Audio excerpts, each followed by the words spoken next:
I need a form. I'll get one. Okay. Completely She have all four of them. Yes. Yes. Okay, I'm gonna call the Board of Equalization Special Meeting to order. It is Monday, June 17th, 2024. It is 9:37. Notice of the meeting was properly posted on June the 11th. First roll call, Mr. Town. Present. Ms. Teresa Sellers. Present. And I'm Ms. Thompson. We have 4 items on the agenda, and all represented by the same person, right? Correct. Okay, I'll give you a minute to get yourself. Let me know when you're ready. Have you appeared in front of us before?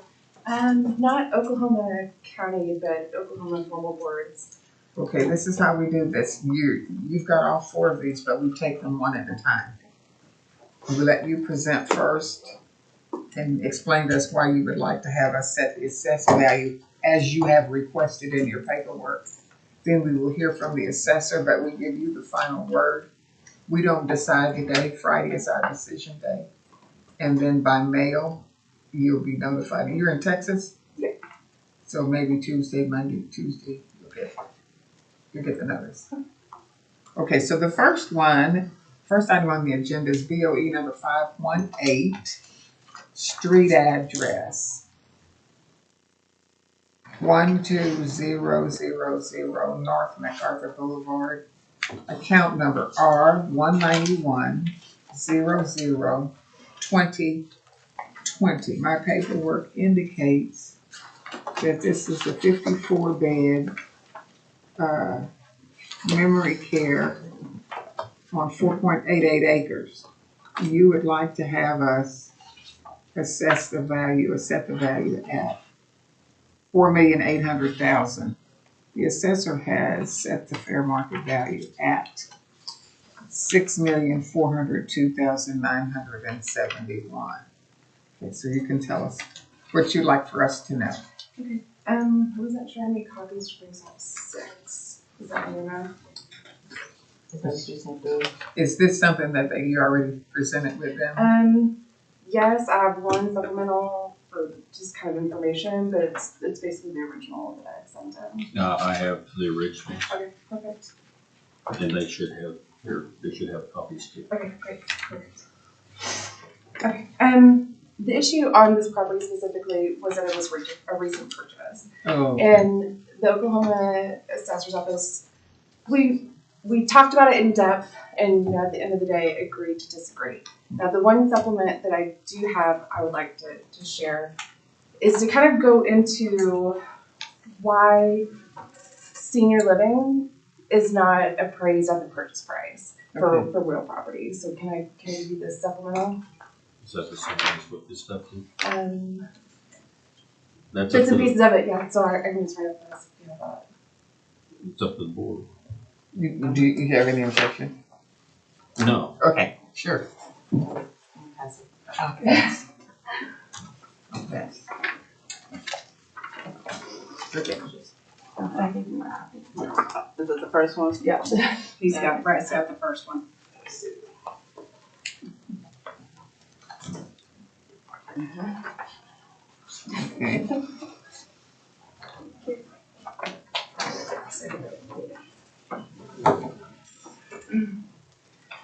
Because we have 3 out of 4 that's going to deal with intangibles and going concern value, I wanted to kind of, if I could, go a little bit more in depth on this first one, and then I won't go in depth again on the subsequent one. The issue that we have at hand with senior living specifically for this case is intangible personal property. With a senior living facility, the bulk of the purchase is either licenses to run the facility or the service. And so the monthly rent that's charged includes nursing care, meals, beauty care, etc., cleaning, things that are above and beyond multifamily. And so when we look at the purchase price, there's many different ways to back that intangible out. We'll go further into why IWO believes that method is the cost method. But the way I kind of explain it to people is It's the difference between buying the cleaning supplies and paying the meat service, right? Same cleaning supplies, so much of the purchase price of the facility is the maid service. And so we want to make sure that we get that part out for fee simple real property. All of the terms on these first few pages are out of the IAA glossary, which I believe is part of the advanced accreditation for Oklahoma. It's the standard for mass appraisal. On the second page, it goes through double taxation. The issue with valuing any portion of what we can call the maid service or the going concern is that there is income tax on that portion. And so not only are we needing to back that out of the real property, it becomes double taxation if we don't separate it because they are taxed on the income portion of that. Okay. The next page is going concern value and goodwill. This basically just clarifies further that an ongoing business that is service-based when the property sells will have a ongoing concern or goodwill value.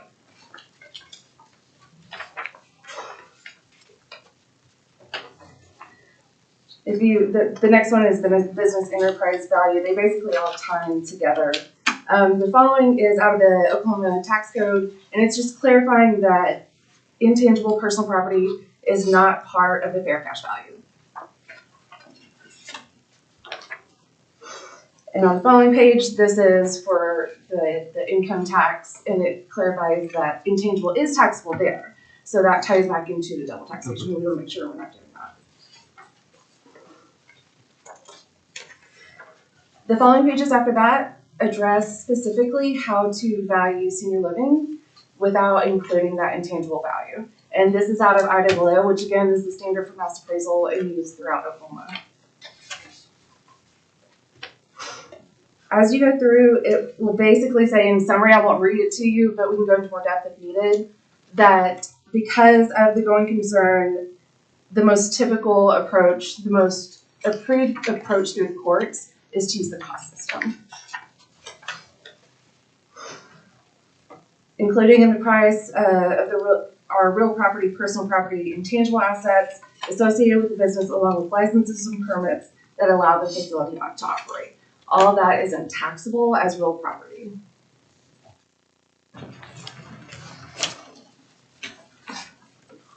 Tell me what your sale price was in the date of it.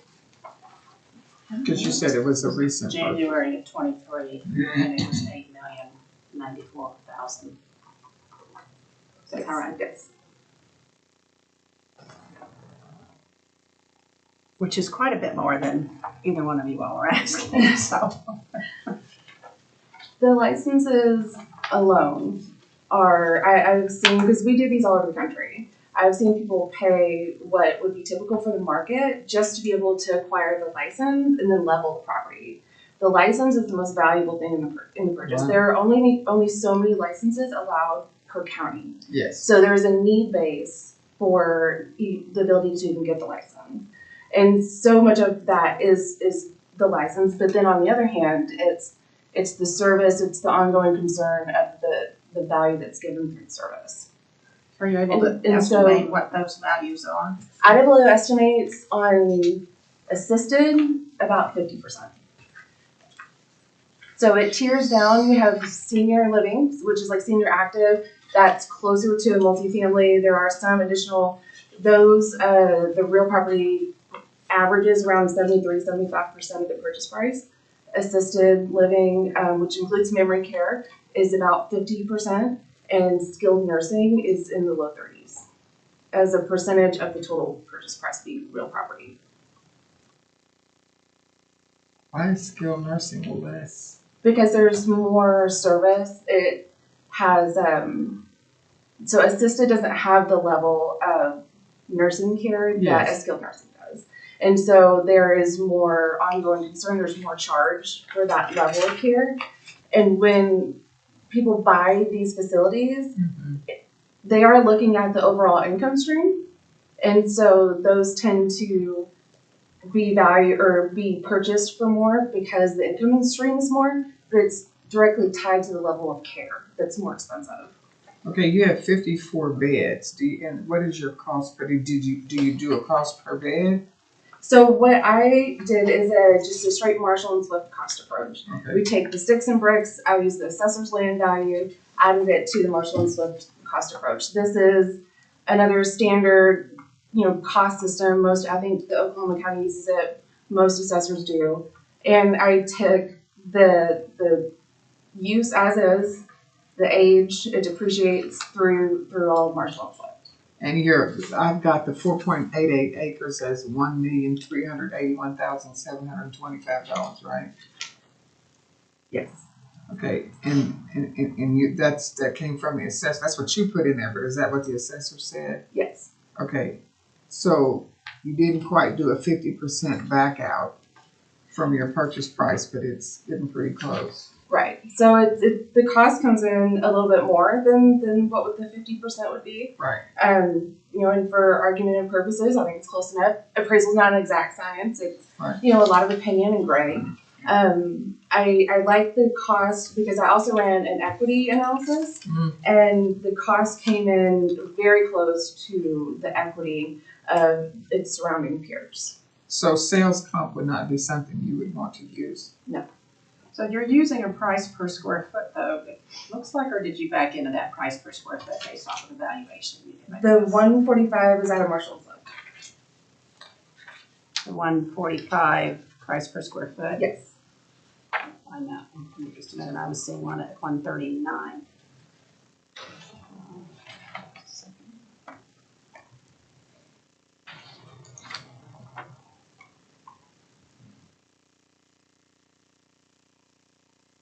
Yeah, but according to this, your price per square foot, because you're asking for 4.8 million, right? Yes. Valuation, saying it's 139, I think it said the price per square foot is. I'll take one now. That means the 145. That's on the bed, but is that on the building? Yes, so I have 145 as the base cost, and then $1.50 per foot as site, and then I added $3.20 for sprinkler. So that takes the total per foot up to $149.70. And then from there, there's wall height multipliers, perimeter multipliers, cost and local multipliers that we have to apply. And so once we apply all of those, the base price per foot comes down to $122. Oh, okay, so the 149 is at the top.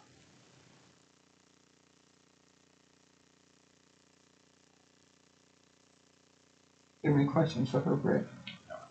Okay, we're here from the assessor. Yes. Our hang up on this is that one is that we know that after coming out of COVID, the value of these things has been kind of all over the board. Okay. So the question to Ms. Reddy was, okay, what happened with the sale? And this, you had almost $8.1 million in sale price, and that's supposed to be for the real estate. How that's what doc stamps are supposed to be for the real estate. But we always send out the letters on commercial properties. Is there a breakdown? Can you give us an idea about if that was actual? We did not receive anything back. And I think that's what the hearing officer that did this got a hang up on, is that really I can't do anything with it.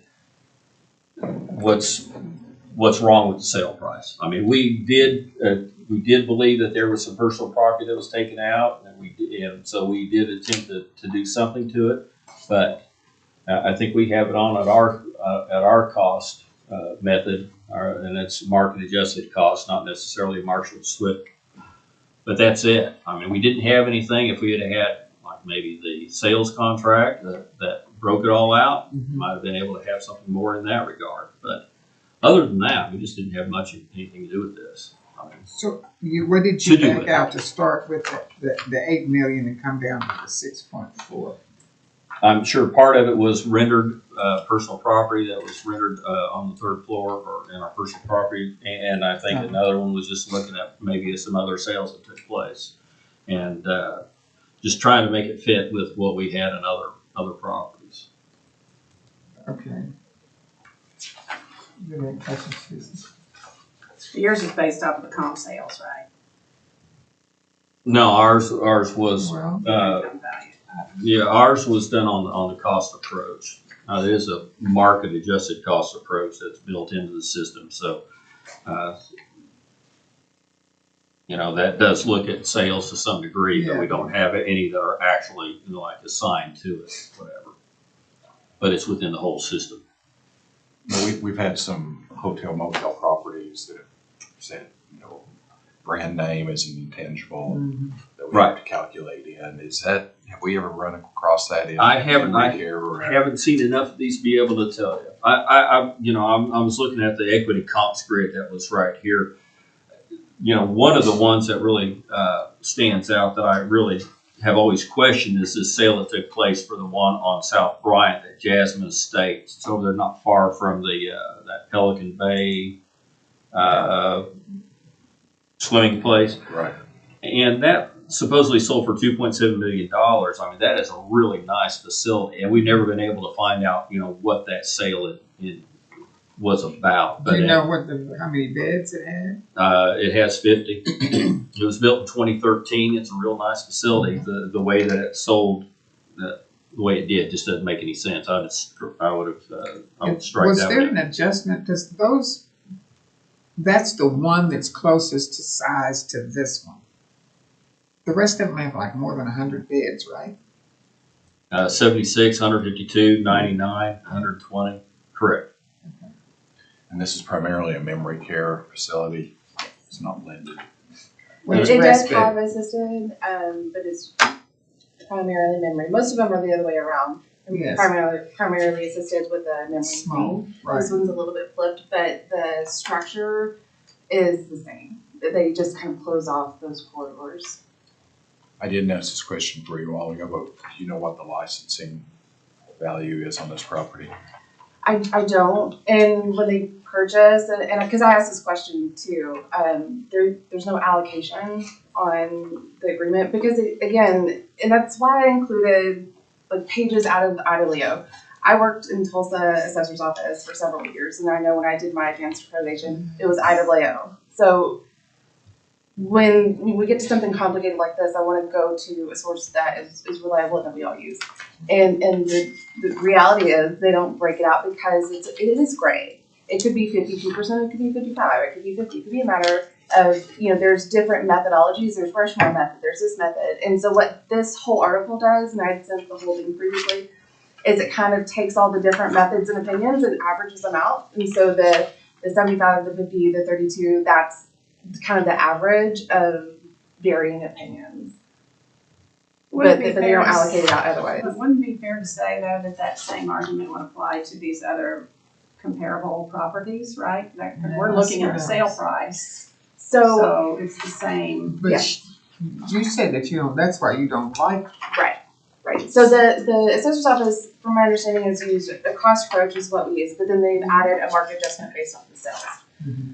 I do not feel that is representative of the real property alone because we're not backing out that intangible. The same reason that up here, I'm sure, is happening to other facilities that have recently sold. Mm-hmm. So with that, and the equity comparables that I chose are within a radius. The size is ideal, but radius is more indicative of direct competition. And the issue with senior living specifically is that they can't just raise the rents.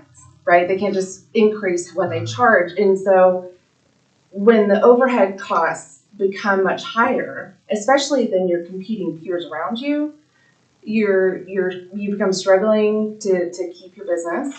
You start cutting costs in other places. It's a regulated thing. And so it's really, really important to the owner to maintain that cost where it should be as far as the taxes go, and to be able to remain competitive with their competition. What was the value of this in 23? Since this isn't a new bill, it's a sale. $6,546,000. 6 million. 546, 645. And it was just well over 5 million in 21, 22. Yes. How many beds was it? 52? 54. 54. 54 beds. Okay. Is that all you want to tell us? You get the last one. Only it happens. Okay. I think All I right. got one. Okay, so I'm gonna close the hearing on, let me just say this, because you represent them after the fact. You heard the assessor say, after a sale, when an inquiry goes, you just might want to alert your clients that when they hear that request come from an assessor, they kind of need to answer it. Yes. It'll work to their benefit. Okay. I'm gonna close the hearing on BOE 518 and go to item 2 on the agenda, which is BOE number 520. Street address 4012 South Purdue Avenue. Roll number R141942575. The assessor has this valued at $9,547,914, and you're requesting that we set it at $6,900,000. Yes. Okay, we're here from you on this one. This presentation, it looks a lot like the last without the intangible issue. I ran a cost analysis and equity with its immediate peers within the radius. The cost, I did increase the effective age, so you have your actual year built, which would be 35 years of age as of today. Because of the age and updates and et cetera, I assumed that we could lower that to 24, which increases the value. It makes the depreciation amount lower. Outside of that, it's the same price per foot for Marshall and Swift, using the multipliers that are necessary, the assessor's land value. The 149.70?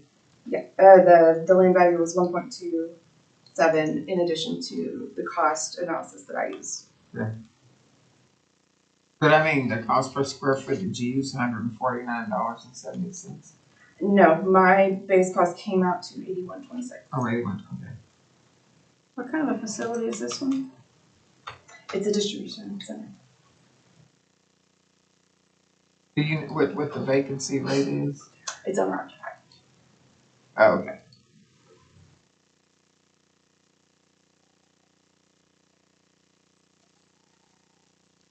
And what was the value last year? I don't think that it went up. I think it rolled. It was $9,547,000. It stayed. Pretty close to what that's the same as what the assessor is asking for. Right. Okay, so what is your biggest gripe with how the assessor made the value? Why did you drop it from last year? So a couple of things. So I've been in the industry for almost 20 years, but Yes. I'm new to all this group. I just Okay. came over from another shop. And so as a new person putting eyes on the properties that I'm now responsible for, I look at it good, bad, and different and form my own opinion, and we'll really see in a minute that sometimes I just don't agree with the person prior to me, but that's, the beauty of appraisal, it's opinion. And so I looked at it with fresh eyes and decided I don't know how to get to that higher value. I kind of twisted around and tried. And then from the cost, whenever I looked at the equity, and I make adjustments for all these, but it's the immediate vicinity. And so again, it's going back into staying in competition with your immediate peers. Yeah. And this is owner occupied, and so it goes to the overhead cost. But if this were a leased property, your pass-through amount where the tenant pays the taxes, if that's higher in one place to the other, they're gonna go to the other place. Owner occupied, it speaks to the overhead cost and how it affects the way they run their business. Property taxes are business owners' highest, most volatile expense. And it has to be in line. And that's why they send us. But to me, the most important indicator is equity. Are we in line with our peers? Are we looking at more than one form of value? So you provided 5 comps. Yes. Correct. 3 of them were on Southwest 36, 1 on 38th, and 1 on South Harmon. So they all appear to be closer. There's a couple of them that pretty big difference in square footage. Yes. Right. So I kind of, Bunch it's of new the ones same out there, too. kind of part. And Yeah. size-wise, I pulled the most comfortable I could, but it's pretty varying, which is unique for a This park. is past the FAA Center, right? Yeah. Yeah, I went and looked, because I could, when I first put the Purdue in, it came near Western, but then when I finally put the 4012. Well, the interesting thing though is that the comps that she pulled two of them on Southwest 36, Right. 5200 and 5600. The assessor used 5325 on Southwest 36. She did not use that I'm one. not sure which one that would be. It was a November of 2022 sale. Probably because it was higher than everybody else. Yeah, There- it was. If it's an outlier, and granted, had I added it to my equity grid, it wouldn't have made, because we go with median appraisal, and so there's highs and lows. If there's an extreme outlier though, I would say it doesn't fit the model and take the highs and lows within a cluster. That's the appropriate way, that's what I'm saying. Okay, let's hear from the assessor. So, I'm sorry, you're gonna say something. no, you guys are so far apart. Well, $58 a foot based on some of the warehouses, distribution warehouses that we've seen this year. $58 a square foot doesn't surprise me. I mean, it's a larger building. So you say this is owner occupied, right? Correct. Okay. So looking at the sales that we have here,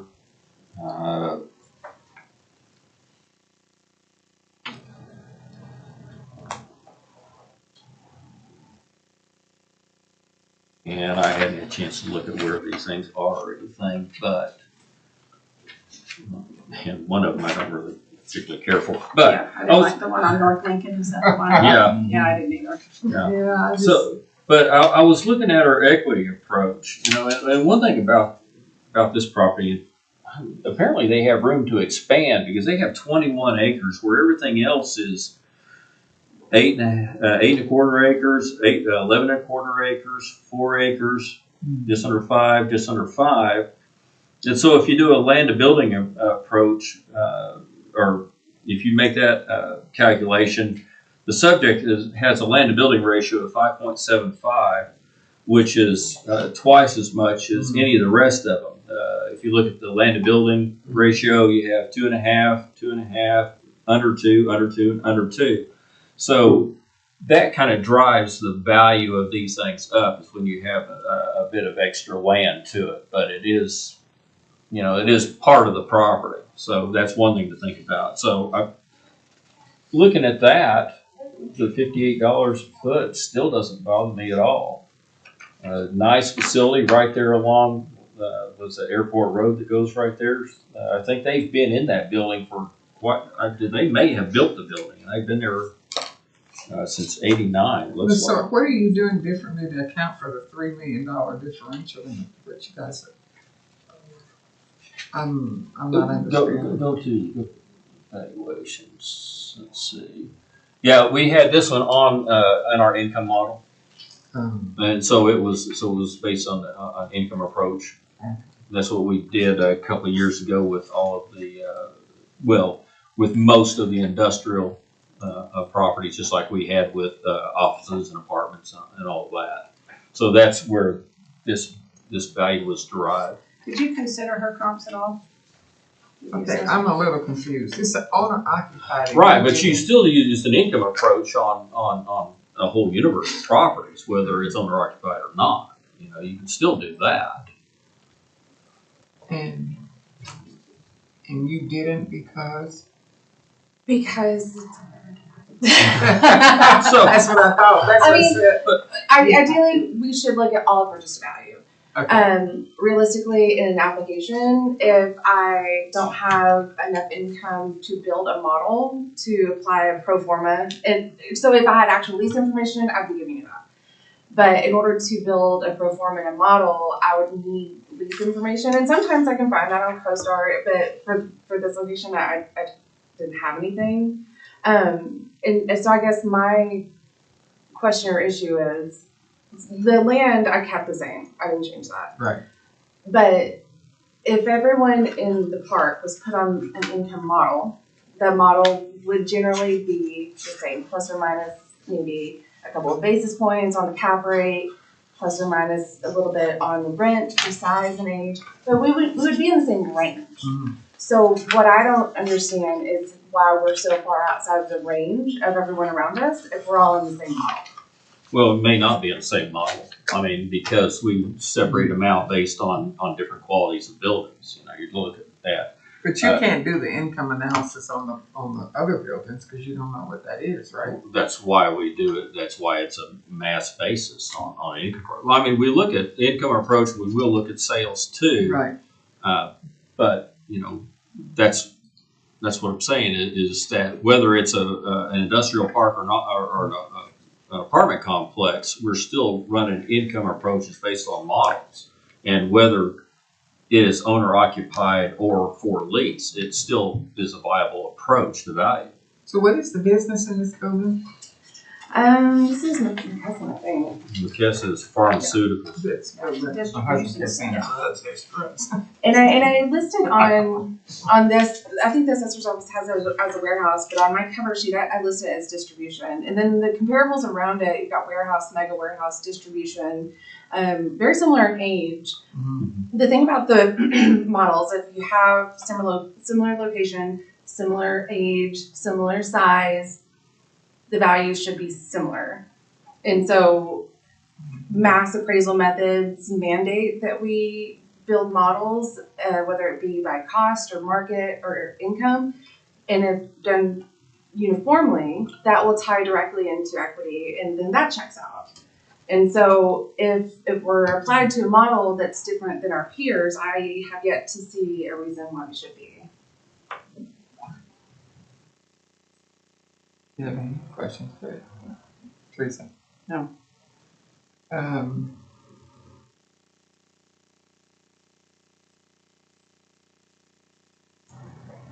So I need the assessor to do me one more time this income model that you've used, and you got your information where? From the market. From the, well, I mean, whenever we build models on it for the entire population, I'm sorry, I might not answer your question correctly. go ahead. Okay, so whenever we go to build an income approach model for a certain property type, we go through there and we try to find sale prices, income rates, or, rental rates, vacancy rates, all those type of things, expense rate, and we try to we build a model based on whether it's from the lower end of the properties to the very top end of the properties. Okay. And so we'll have, I don't know, maybe 15 or 20 different models for industrial warehouses. Yes. And, same thing what we do with apartments or office buildings. Quality grades, I mean, this property gets $3 a square foot, but this one's getting $7 a square foot. Okay. And so, those are how we build the models for different levels of quality buildings, throughout the county. So our opinion is that this is just a better building, and that's why it got the model rating that it did. Maybe that's the best way of putting it. Okay. So if I have models that range from level 1 to level 15, yes, this one may be on a 13. Okay.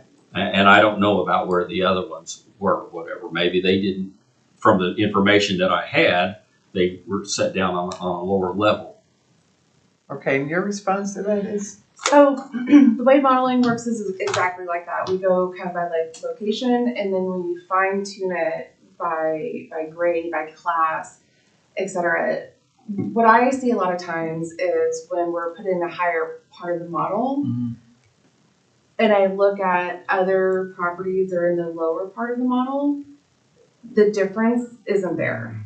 You see what I'm saying? So I understand it landed up here, but if we can't justify it being here and our neighbors being here instead, then that's where equity comes in and says we have to make it similar. There's a lot of new buildings going on out there. Yeah, and this one, like I said, I increased the effective age for updates and remodels along the way. I took the land value as is You know, so whenever I make all these adjustments on the equity grid, that's strictly on the improvement, and then once the median price per foot comes out, I add the land back in. And so all of those things that make it unique as far as the land size are still taken into account. And I don't, you know, argue that fact at all. It looks like part of that may be required open space due to the topography, but I don't know, that's speculation. But I kept the land value as was. Would there be anything internally in this building that's different than an average distribution center, because it could be pharmaceutical, medical, has to be cleaner, it has to be more climate controlled, has to be anything like that would cause an on-site appraiser to kick the value up? Not that I'm aware of. There obviously does have to be climate control, but whenever I look at the units on, especially comps 4, 5, 3, it doesn't look that much different from an exterior point of view. And so I don't think it's to the extent of, like, say, a cold storage would be. And from an exterior, they look really similar. Okay, I'm gonna close the hearing on BOE number 520 and open the hearing on BOE 521, 4121 Perimeter Court Road. Property numbers are 145, 433, 350. Now, this one confused me because you said you could live with a range of 12,900,000 to 24,630,000. The assessor started with 36,907,000 and dropped to 34,222,420. Did that happen at the informal that the assessor dropped? Okay. Tell me how you reached a range for us to slide between. It's okay. This is the one I was kind of referring to earlier where I said of fresh eyes. Okay. The difficult thing when there's a value that's set, maybe even for a couple of years like this one was, Yes. if I come in with unrealistic expectations, I'm probably not going to get anywhere. The equity analysis came out where it was.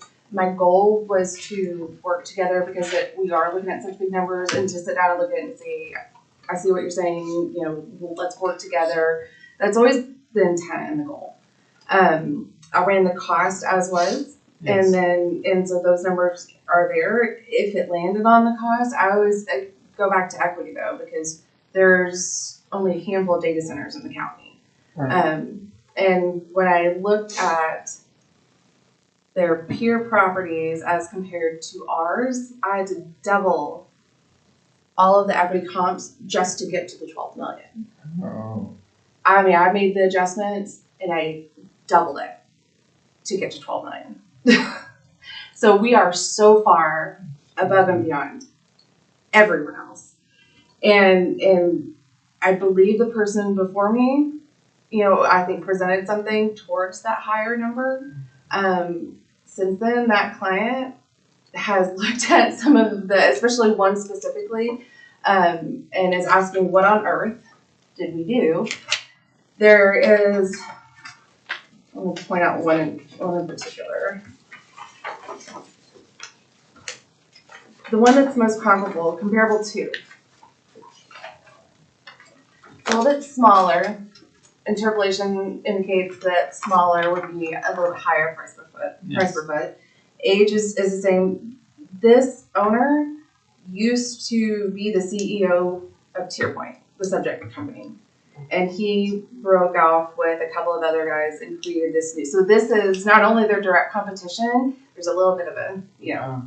And so when he saw this property, the most similar to his was $95 a foot, and we were at almost 400. That's it. Yes. Yes. And to get to, I doubled 95 a foot to 189 and still. we're double. And so it is an issue. So on these, they do lease space, but they're leasing technology essentially.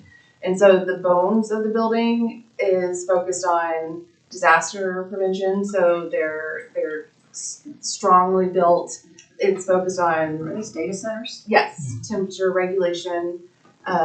They have certain electricity demands that, so it's an entire process, and they are unique in their own right. But the comparable 2 was built as a data center, just like to your point. Now 1 and 3 were conversions, and so they went into the older building and made it into a data center. But I looked at the images, the interior on the website for those, and they are fantastically done. So what would you really live with for evaluation on this? At this point, my initial was in that range, and we could work on it again next year, you know, with kind of the back and forth between the 2 competitors. I don't know. It makes it difficult. That's a tough spot, yeah. It is. And so, especially when the overhead and the leasing prices become that much more because of this direct expense. This competitor you keep alluding to, is that in the county as well? Yes, yes, all these are, so I found 4 total, including ours. Ours is to your point, the comparable 2 that's most similar is, I'm gonna say this wrong, Devon, Devon Storage, over on Newcastle. Mhm. And that's the one that's a little bit smaller, 1 year newer. Okay, we'll hear from the assessor, and particularly explain to me, what did you hear from her that made you drop it, 2 million? So, according to the notes, we've looked at other properties, other of these. They're not very many at this point in time, and we probably have some that are just classed as warehouse. But because well, you need to do a little bit of research, find out what they are. They just do look like warehouse. So it looks like the person that did the hearing on this looked at other tier point properties around and said that, well, first of all, I think that other areas of other assessor offices are looking at them too and trying to figure out what to do with them. But so because we are seeing a wide change for value range, let me put it that way. So You mean what other counties are doing the data centers? trying to value them, yes, and they're probably the same thing. They're probably running the same thing, not knowing that they're what exactly they are. But our person did our hearing on this one said that she looked at the one in Tulsa, and it was on for like $367 a square foot. So she made the same adjustment and put this on similar to that. Now, the subject was once it was one of the buildings was built through a 5-year manufacturing program, and then came on, and then that ran out. So we added that value on a couple of years ago. I think that's what. Yeah. Yeah, because it's been at this same valuation since 2022. Okay, so that's probably when it ran out, when that one was built. But there was another, going back to why these things are so unusual. We had been trying to get the lease information on this because the way we understood it, there was a lease involved with it. Where's that newspaper It's article we owner had? operated. They lease, like I said, It's a managed technology. service, basically. Yeah, it's a managed it's a service. network. But as far as the operator, it's to your point. Okay, so that was back in 18. There was when this thing sold, and this may be before the other one had come. The other one may have been existing, but not on her tax rolls yet. Still under the 5-year exemption. But anyway, it was almost a $47 million sale. So these are not just like the things that we look at warehouses where you rent a price per square foot. And I don't know the exact parameters of what a sale is going to include. I don't know if I don't know if it's data, I don't know if it's There's cubic gonna be square, some if it's intangible cubic feet value. or what. So these, like I said, they're relatively new, but apparently, you know, we had talked recently about AI and those type of things coming on, and all of the data needs out there. So I would expect that. Well, there was a $64 million sale in July of 21, Yes. right? I will not sit here and tell you that these don't make money hand over fist. No. But what I will tell you is that there is a need for servers that can hold specific, like imagine Google, and they have a technology servers placed like this built where they house Did we get information technology. It is, and that's how they make money. And the better the technology, the more people will pay to have their server information there. So I'm very familiar with hosted servers and data centers. I actually do some business with some out of Vegas and Reno. Is your company providing the servers, or are they providing the space and the racks for customers to come in and put their servers in? So TierPoint is one of the biggest data centers in the country, and they have technology in addition to the racks and the word I'm looking for. So you're not just hosting the space, you're hosting the Right, servers, right. the data the network as well, the network Yes. services from the carriers. That's my understanding. Are there dual entrance facilities, do you know, into this from carriers? In other words, does the data network come in multiple places in the building so that there's failover? I do know that.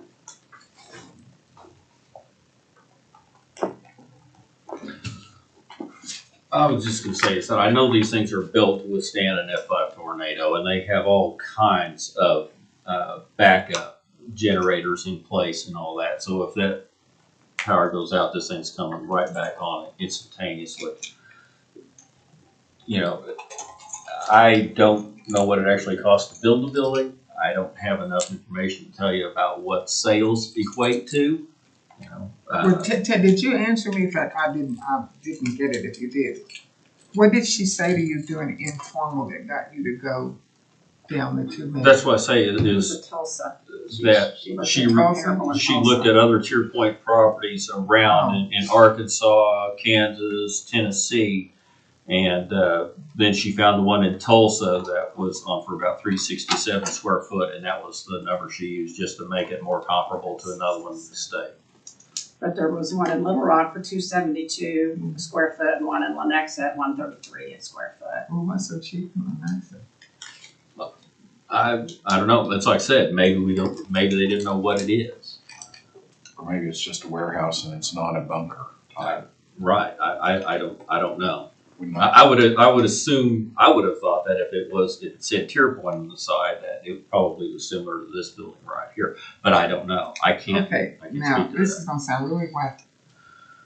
We never even go out of the county for things, so you. No, I won't say that. I would not say that. That's on residential properties maybe, but on specialized commercial properties, or even if we're down on 89th Street looking at apartment complexes, you know, we might look at sales that are just across the street. In fact, we had an appraisal brought in on a property we have on an apartment complex, and they used Cleveland County sales there that I didn't really have a problem with. There's some specialized properties that you're going to have to go out regionally to see if you can find a good comp. Do you know what you had been at that you dropped to 367? We were at 36.9, I believe. 36,907, which is what it's been the last 2 years, and they dropped to Right. 34,222. And I believe No.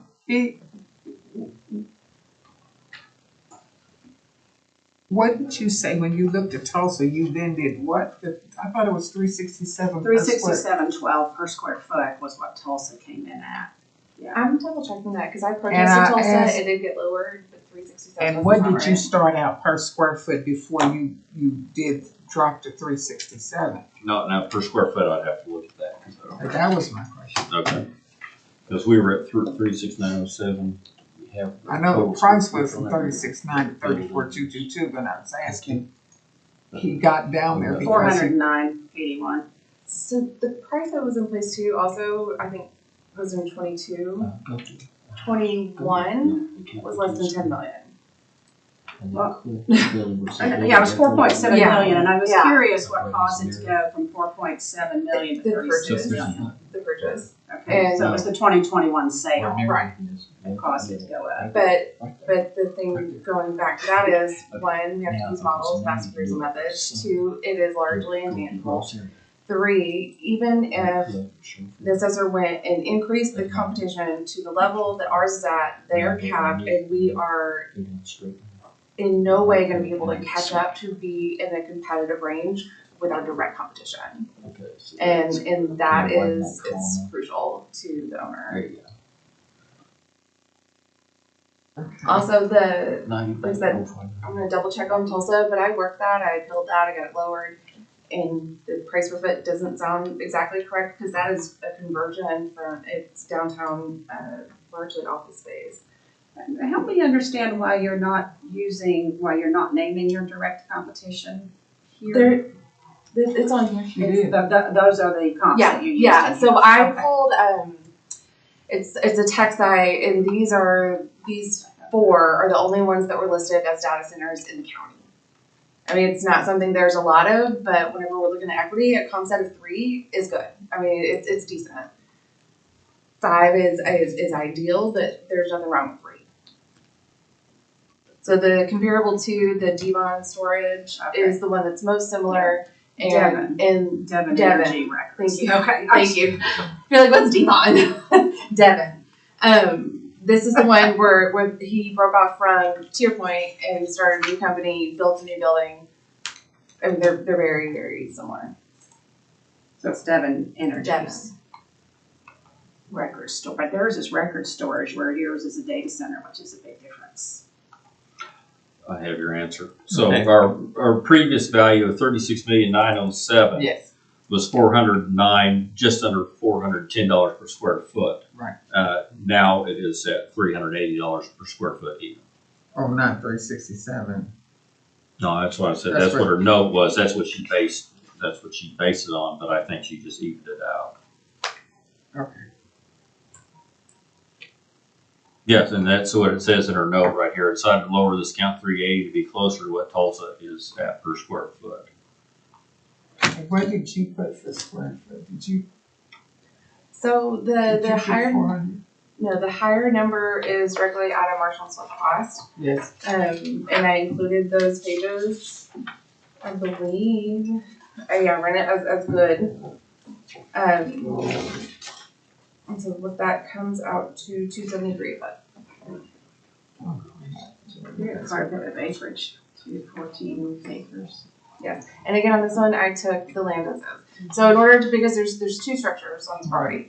So as you go through the cost, the first page is kind of a summary of the 2 buildings individually cost, and then combined, and then the land added, in addition to secondary improvements. So because there's a difference in age, one was built in 2015 and the other in 2008. So I ran them each individually and then combined them, added in the assessor's land as it stood, for the 24 million. And again, going back to the 12, they like you said, they're gonna have differences. 2 of them are conversions. One's part of a massive campus. They are gonna be different. I also doubled it. Do a picture.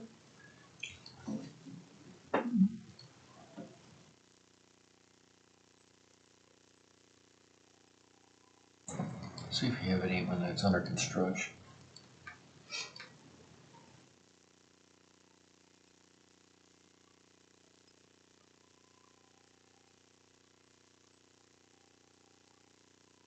And that was one of the buildings, because there's 2 buildings on the property.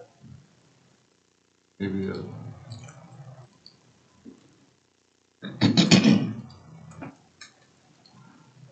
Okay. Okay. I'm gonna It does close. look like it'll withstand a tornado. I just pulled, Oh, yeah. yeah, I just pulled up the Tulsa location if you wanted me to double check that value. Okay.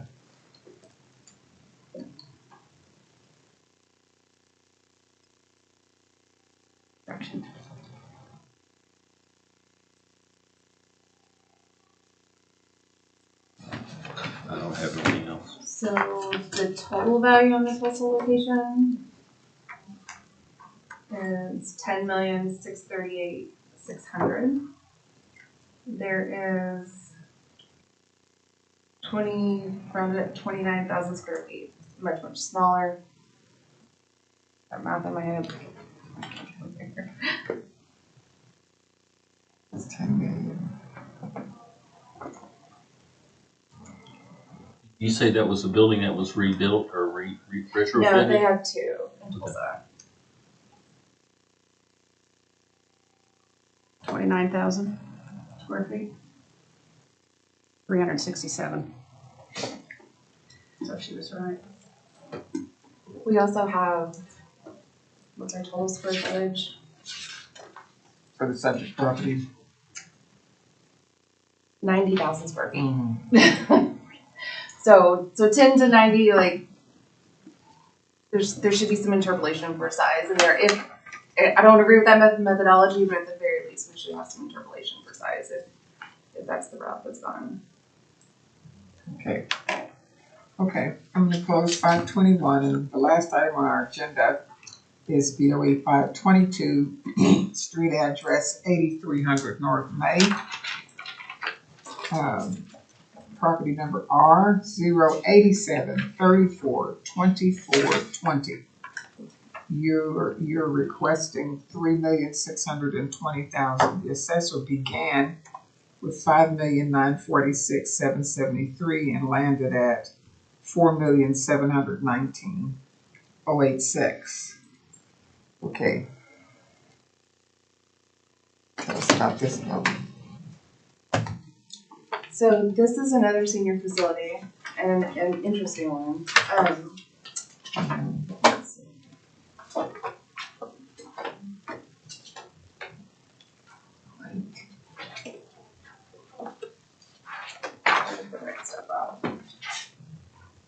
Is that one just north of Wilshire? On May. I drive by it quite a bit, actually. Just north of Wilshire where the curve is? Yeah. Yeah. Fence. It doesn't exactly sit on the street. It sits right off of May. Well,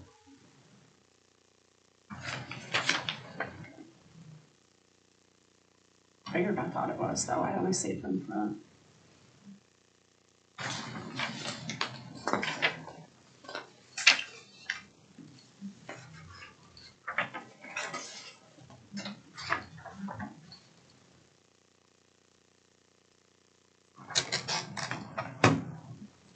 how many So- beds? I'm sorry,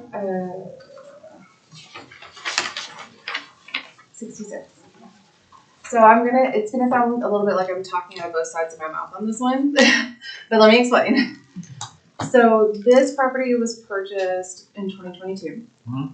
Same owner as the first one we started with. This one we want the purchase price on. So let me tell you why. There was extensive damage and I could make the argument that even with that, they're still purchasing license and but at this point, we just want to get it close because it is terribly cutting into trying to fix and remodel. And so last year, when he attempted to get the purchase price on it, he was told no because it didn't fit the model.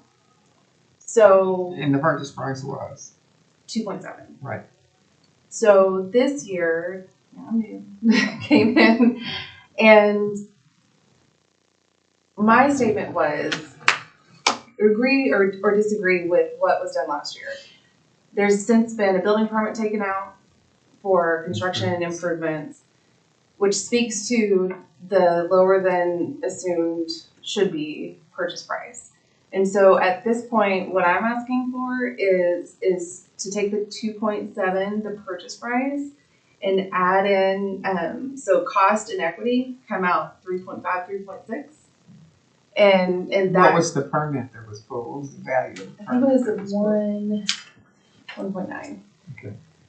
So, and on that, I know that looks like a lot more than what I'm asking for, but you and I both know if we remodel the kitchen, we put a pool in, I'm not gonna get every dollar of that back.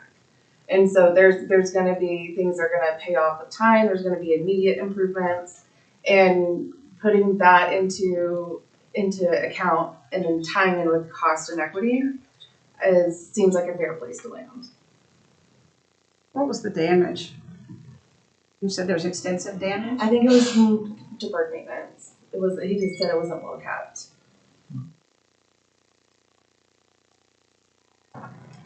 Do you know what the vacancy rate is, if any? I don't know.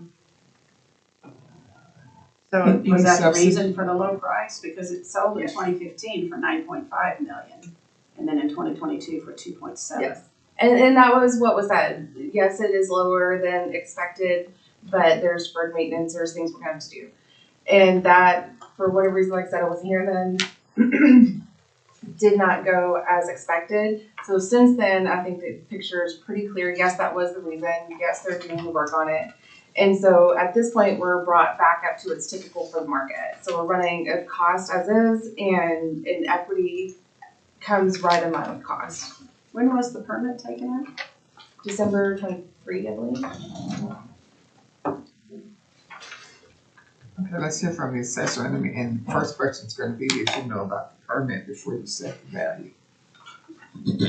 Yes, I believe they did, because there is notes about the permit, and there was also a note on there saying that there was a large renovation done where they did take it down, all the way down to the studs apparently for this. And it was reduced prior or after the 2015 sale, looks like, at least a couple of times. And I think it's probably why the value went up, because of the renovation. Yeah.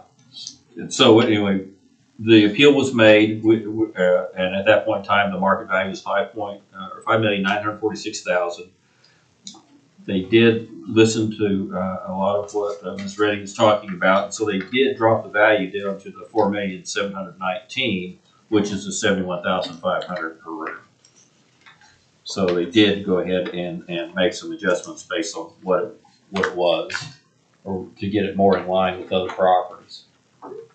So was that based off of the comps then, or was that based off of what her explanation of the damage? Let's see if I have it.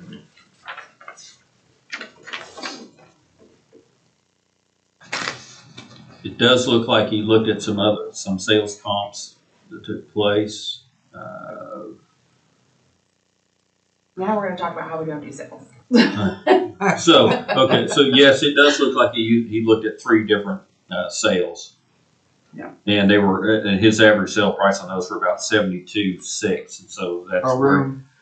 yes, and so that's where he ended up with on his final value, apparently on those sales comps.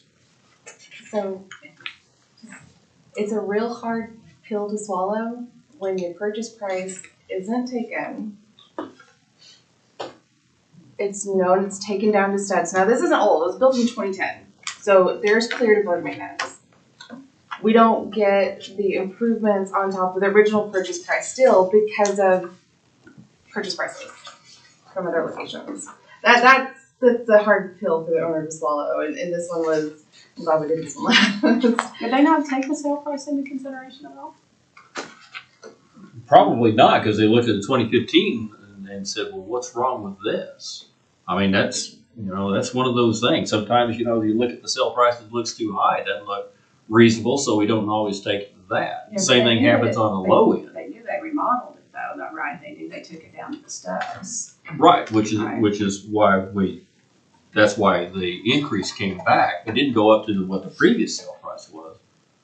It came down, it actually was, under that quite a bit. The previous sale price was what? Wouldn't you say 2015 was, 9.5. What's the land value at? 927, about $10 a foot, 927,880. And she always accepts your land value. land value? So far, if I come back next year, hopefully I guess happens.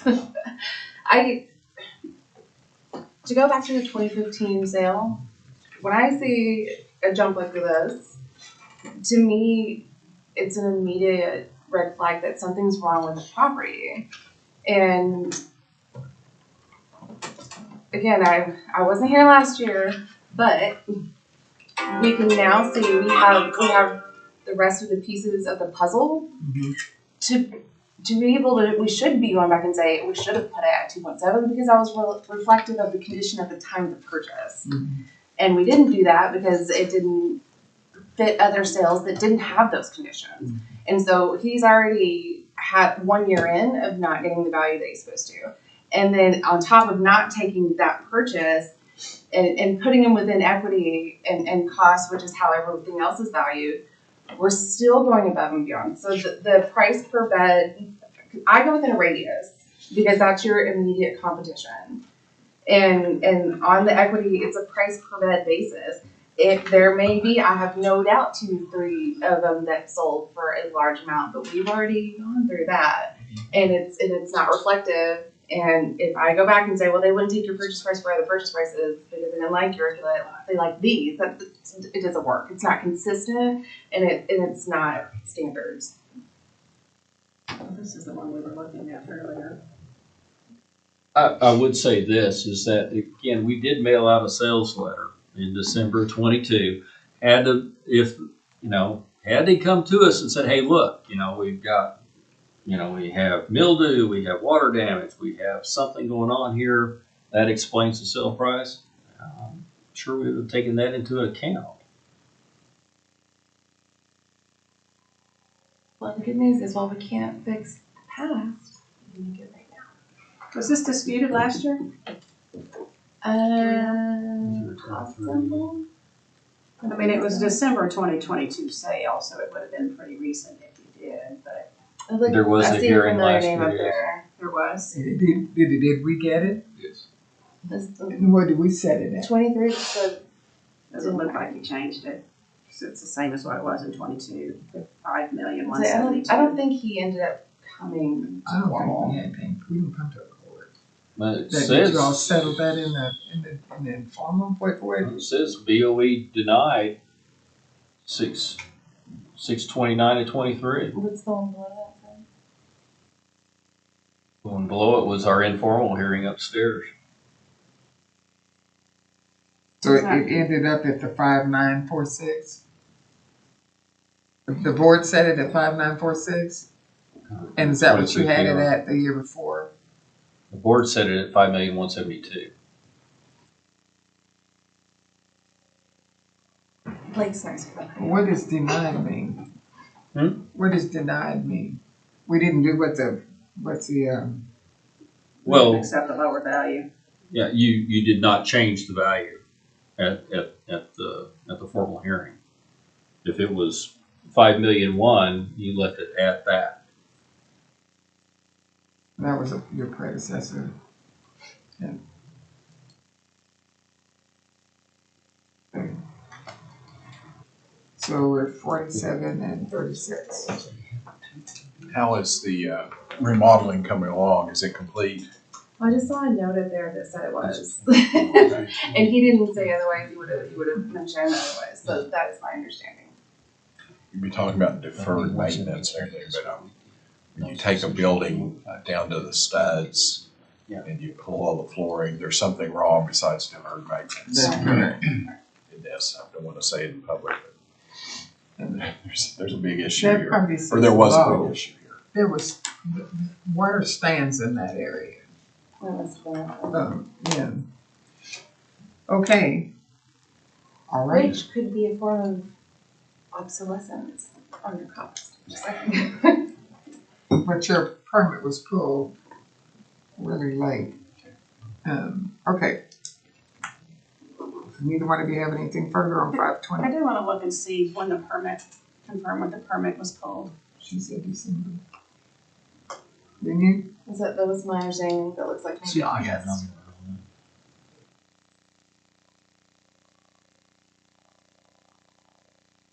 I don't know, I'm just gonna say, see if And you don't know where the facility was kept intact or kept active during this time, like they were moving patients from one part to the other while they remodeled whole sections or anything like that. My assumption would be that they would have to. Right. Um, Either completely vacate or Yeah. utilize. Okay. So no or less income during that time period. Yeah, it's important for us to hear like RIP, Occupancy. occupancy, things like that. Did we find it? The permit pull date? I can bear with me a little bit, I can look it up.